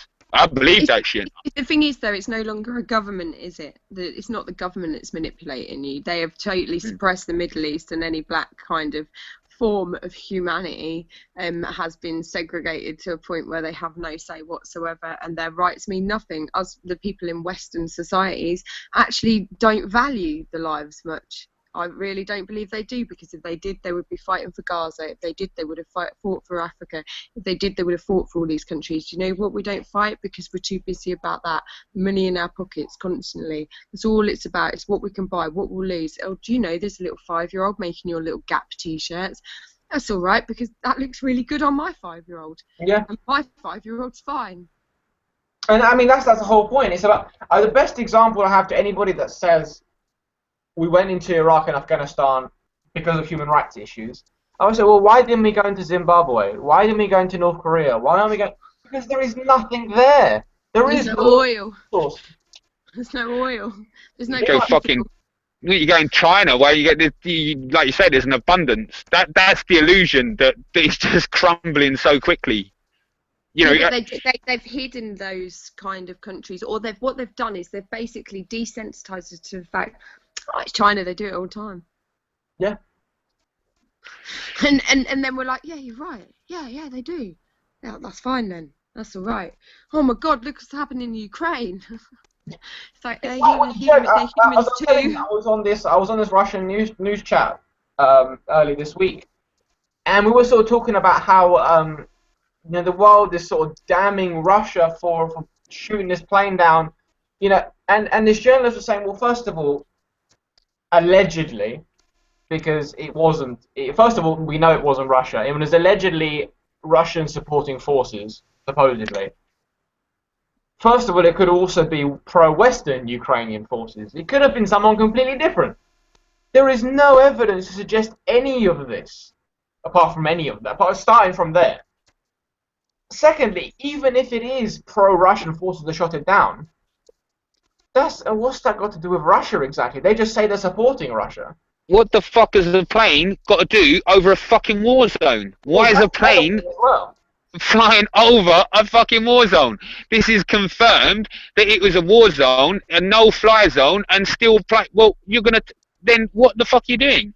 You're jeopardizing people's lives. Like, first of all, what happened is that company should have been taken to court.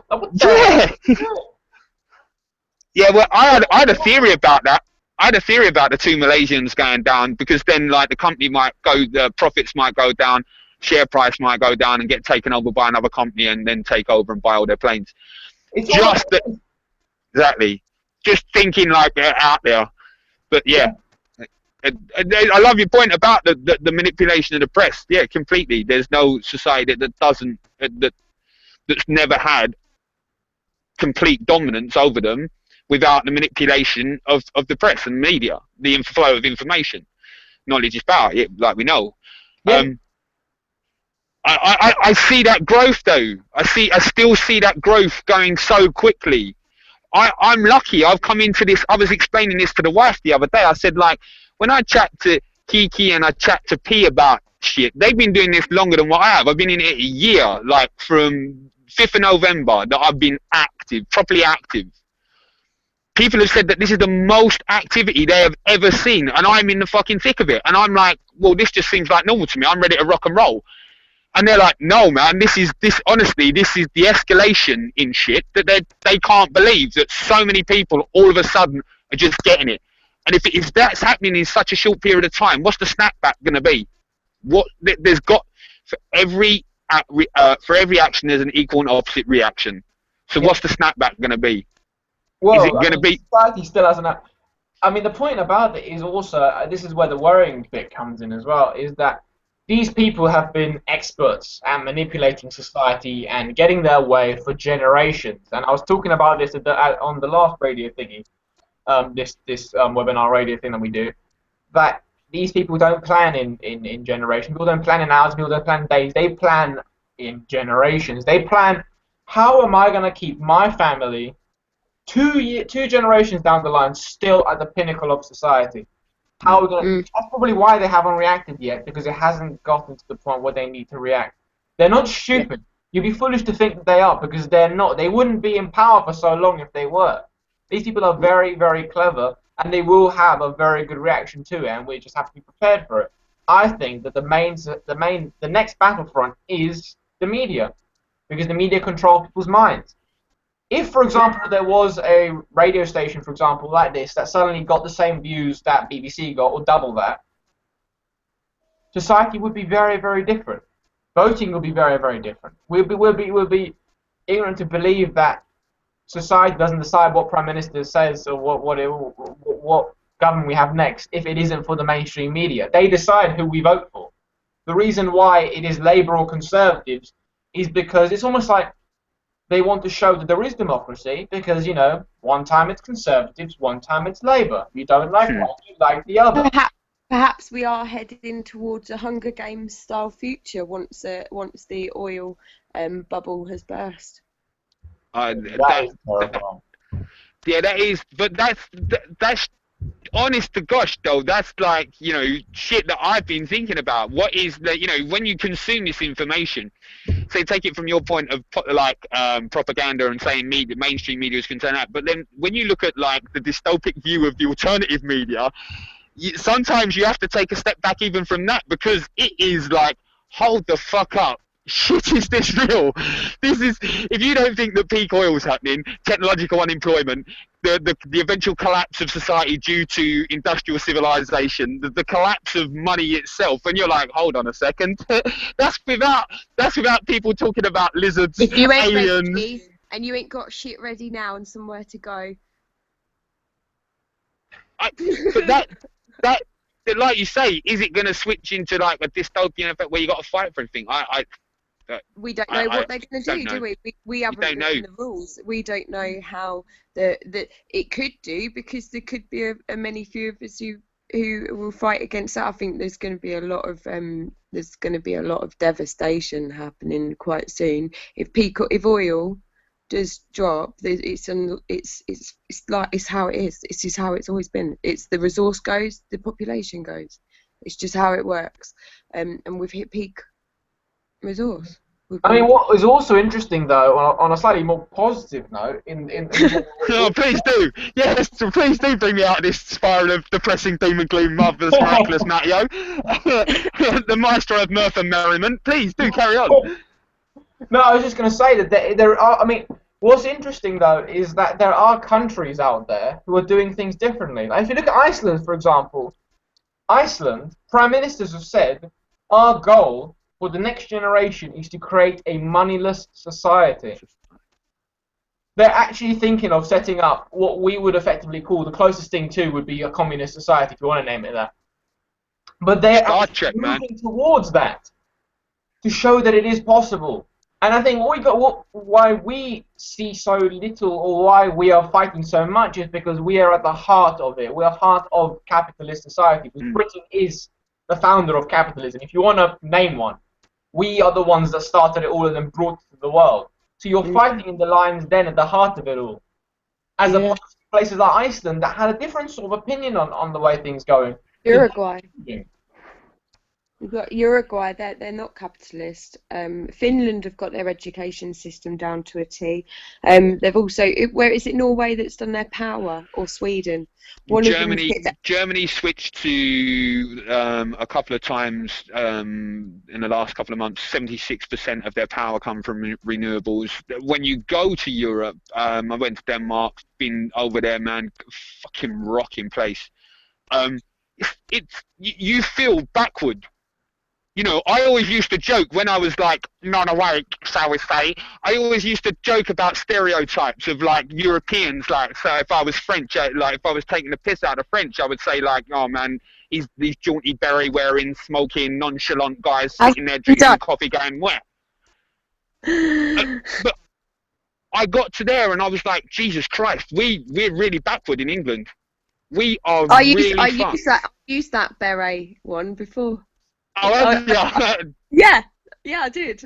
That's quite good. We both used the word beret in literally an hour. That is brilliant. That's like flossing and brushing. I'm telling you.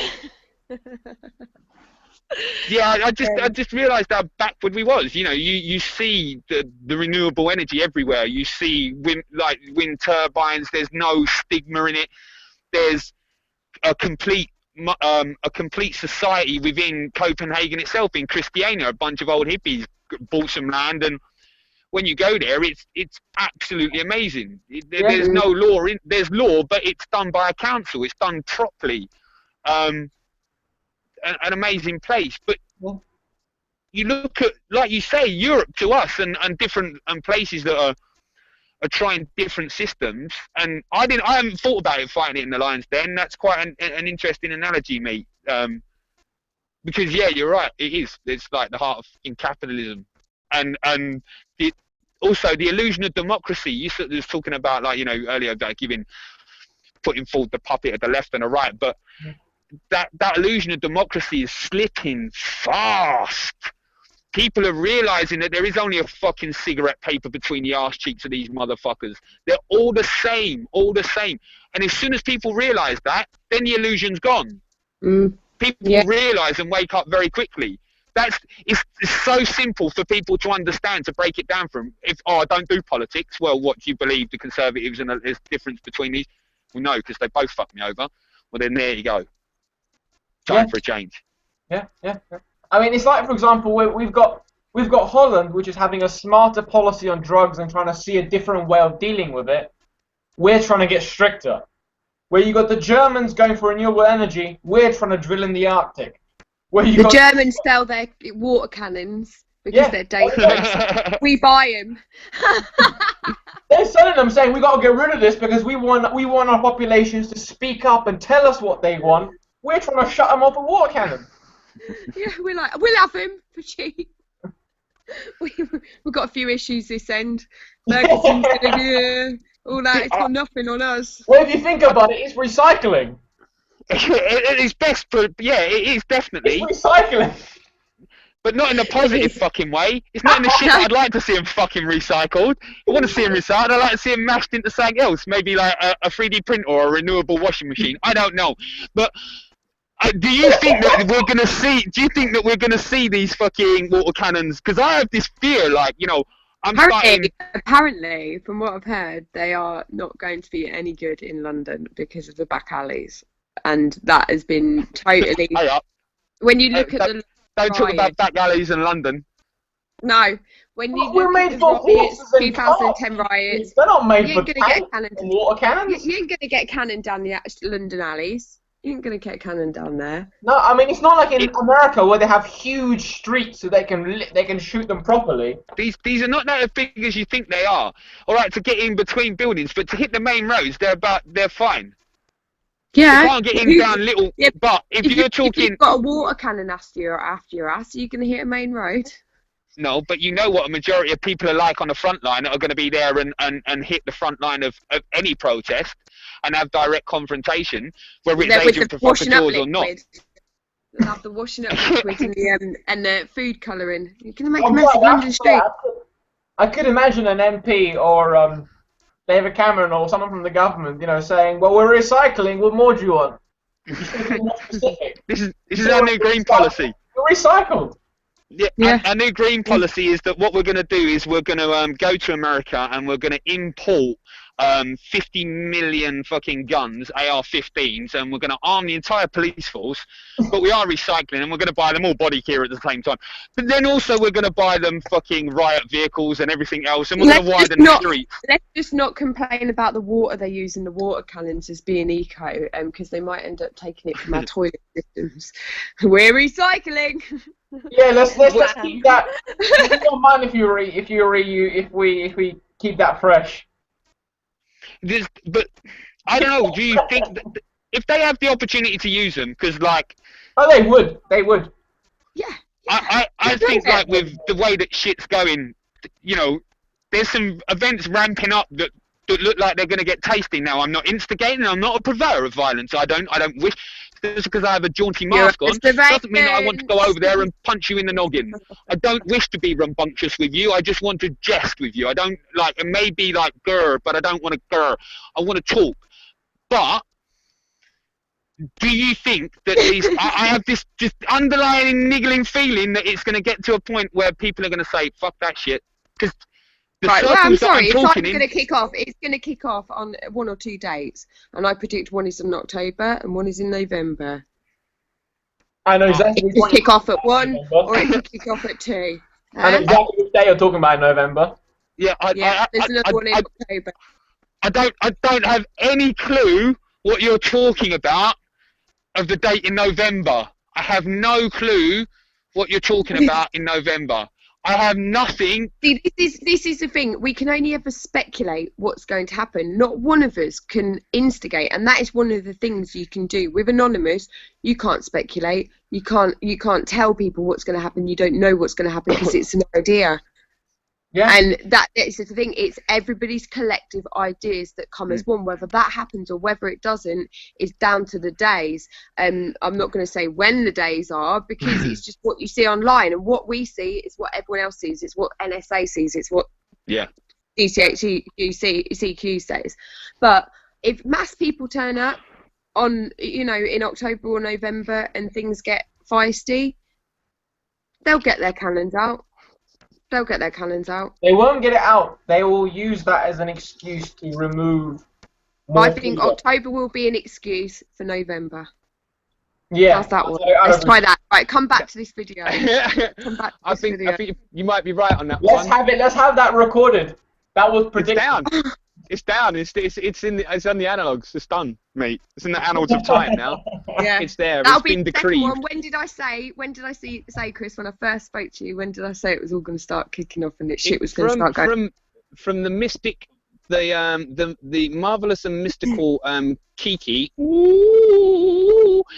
She had a couple of premonitions, and she looked into a crystal ball and gazed into the future and saw these dates come towards her in a glimpse of flash and light. She said that something was going to happen in July, and she had a premonition. She had a little twinge, a little bit of women's intuition, shall we say? Something gave a twinge. She was a little, and it just popped in. And then there was the other date that she said that was going to happen, and said this early on in the year. Was going to be October, November. Now, I had a feeling more to November for me. July has been pretty fucking active. Been pretty eventful. Shit's been kicking off globally. The monetary system has done what it was. Russia has come out and created a new currency. Well, I'll do the. I'll give you the. Russia. Yeah, Russia. Did you say Russia?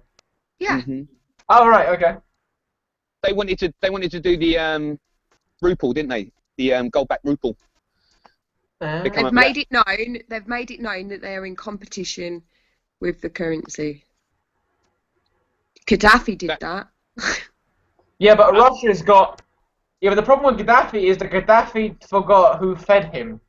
He bit that hand. Gaddafi was only there because America wanted him there. Putin is there for his own right. You know, Putin is probably the only man in the world that has his own power base that can rival Western powers. You know, the powers that be, whatever you want to call it. Putin's the only sort of man that has that power. I don't think even, China is stronger economically than Russia, but I think Russia has more. I have to admit, I did think that China was going to go for it slightly, but I knew as soon as US stepped foot into the Ukraine, the way that they did, that this was going to happen. But then everybody knew this was going to happen. They just didn't know when it was going to happen. And then when it started, when you think back in the November, there was such a lull. There was a real lull before the 5th of November last year. It was really weird. I can't even explain it. And no joke, November, right, it went up and there was a rise. And then there was a little lull again. There's been a real bicker and a bashing on Facebook. There's been a real divide within activism and a crushing sort of like blow with people's beliefs with Zionism, with Jewish, with Arab, with Muslim, with the religions all coming together, which the biblical prophecy will tell you is happening, right? It's just everyone's got their ideas on what's going to happen. But if you go down the biblical view, we're all fucking fucked.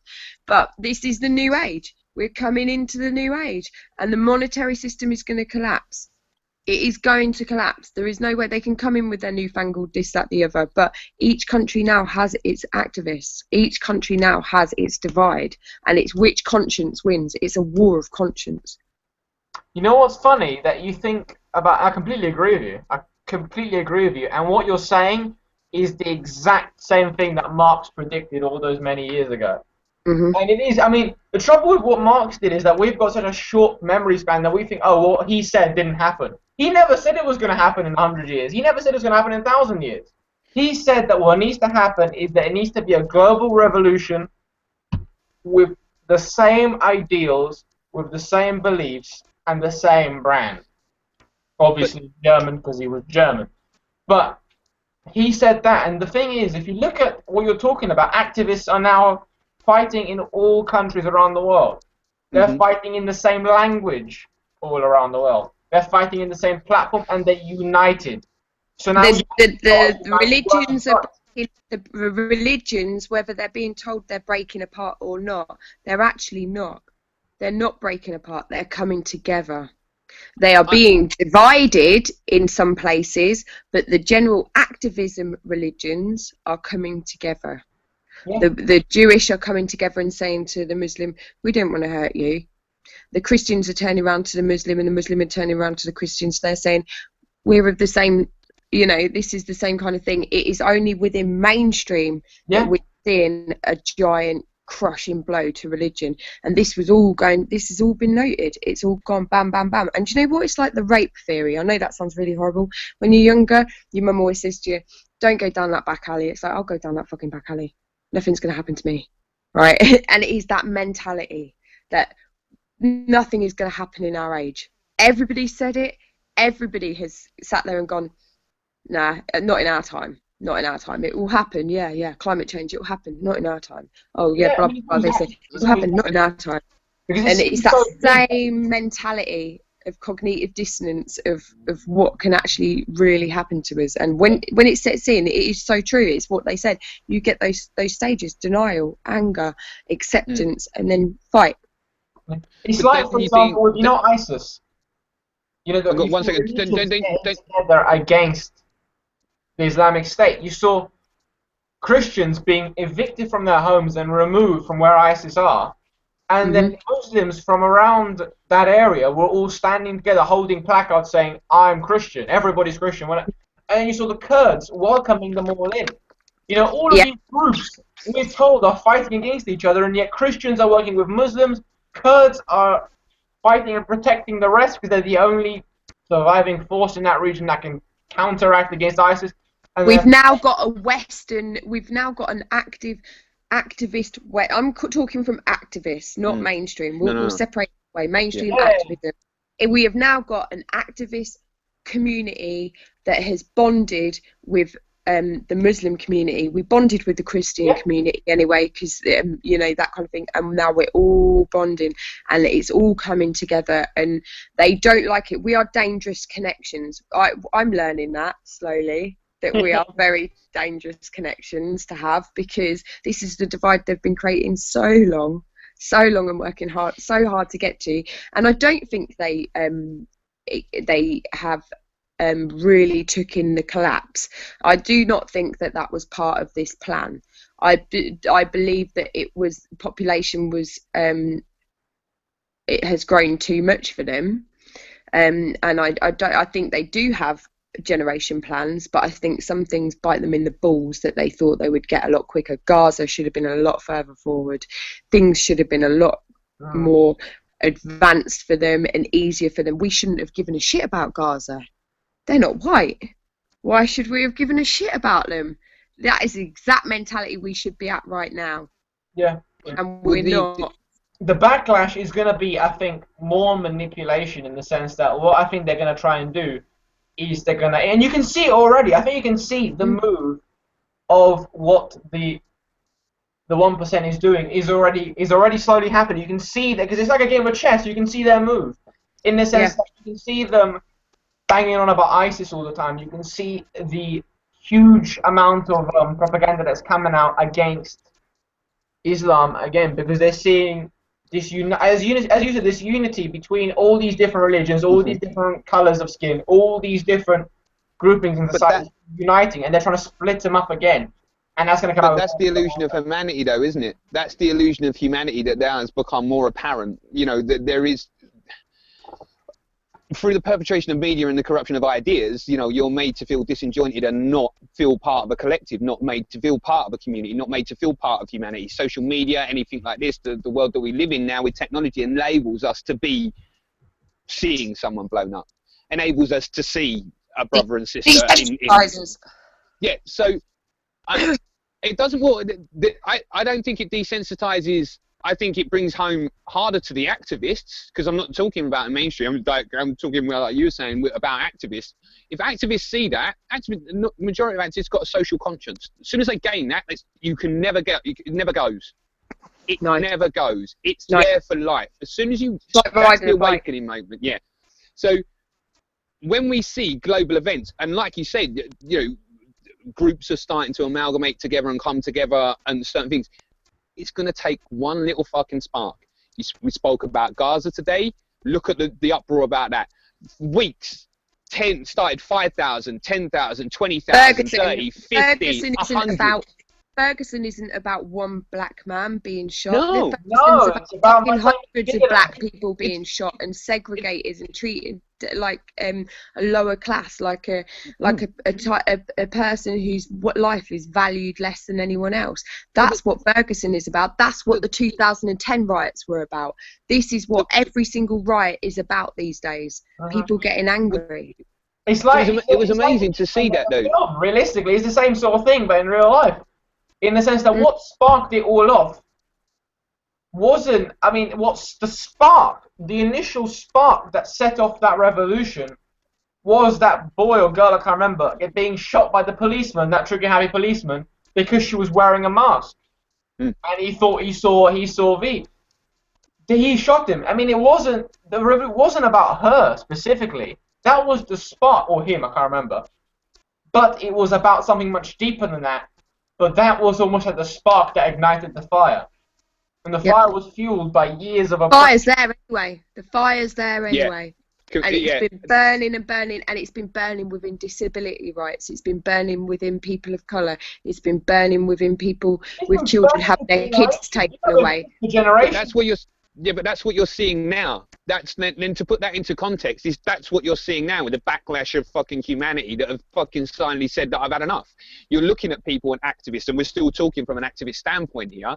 Activists, like you said, have connected globally and now coming together and saying, look, well, this is bullshit. I don't believe activists were a part of their plan. I do not believe they felt that this was going to happen. I think they felt that it was doing so well creating BNP and EDL and all these little the tea parties, you know, these places that with Africa, what we created in Africa, that is what we were meant to be. This activism, this should have been stamped out, just like Martin Luther King, just like JFK. It should all have been stamped out, and it's been nothing but stamping out of it this whole time, and I don't think they expected the rise. But I still do not believe if we have a media blackout that we are going to be okay. I think the idea of having a complete shutdown of you're saying about activists and they didn't have that in their plans. I think they did have it in their plans, but I don't, like you say, I don't think they realised the exponential growth of things and this speed and scale. That seems to be their problem. And like Matteo says, the war at the moment is in the media. Occupy that is the battleground. did that. Occupy did that by realising and acknowledging and advertising the 1% and the 99%. Occupy did that. But I mean, there's bound to be mistakes within because this is all new to everybody, and there's going to be something, and it's human nature that has been taught to us by the 1% in the sense that we've all got these egos inside of us, we've all got these ideas, we've all got these things we want to do, and it's whether you act upon that is a different thing. And I think that everybody's got a danger. As soon as you get a little bit of power, people get power hungry, people get power drunk. Or shot. Have a little bit of that. I'm fucking doom and gloom there. Or get shot in the face. front and to the left. As it go, left, back and to the left, back and to the left. As JFK supposedly went from a shot from behind now. Back and to the left. Sorry, it wasn't the grassy knoll. I was just speculating. Back and to the left. But you still can't buy that book. You still can't buy that book. Jay, you ain't gonna buy it. Right, yeah, cool. I got to wrap up because I got to head off. No worries, that's cool. fine. We'll speak to you next week. See you later, Mayo. Wait, you need to call me, motherfucker. I will call. Are you going to be free tomorrow? I sent you a Facebook message about when you're free next week. Yeah, call me tomorrow. I'm free. I'm off. I'm not working tomorrow, so I'm off. I'll give you a call in the morning then. All right, then, mate. Cool. Cheers. See you Bye, later. guys. Bye. Bye. Kate.